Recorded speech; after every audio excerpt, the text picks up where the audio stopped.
বাংলাদেশে লবণ চাষের আওতাভুক্ত কত জমি আছে সে সম্পর্কে জানলাম।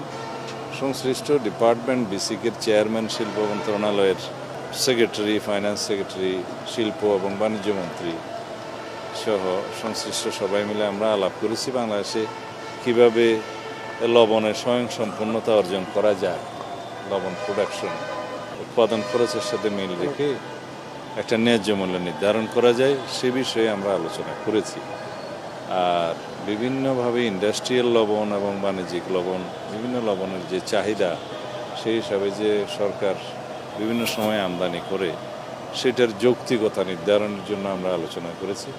এ বিষয়ে আমাদের আরও তথ্য উপাত্ত সংগ্রহ করতে হবে এবং তারপরে আমরা একটা সিদ্ধান্তে যেতে পারব এবং বাংলাদেশে যাতে লবণ চাষিরা তাদের ন্যায্য মূল্য পায় চাহিদা মতো এবং বাংলাদেশে যাতে লবণ চাষের ক্ষেত্রে আমরা স্বয়ংসম্পূর্ণতা অর্জন করতে পারি সেই বিষয়টা মাথায় রেখেই পরবর্তীতে আমরা সেই সিদ্ধান্তগুলো নেব মাননীয় প্রধানমন্ত্রীর নির্দেশনা অনুযায়ী।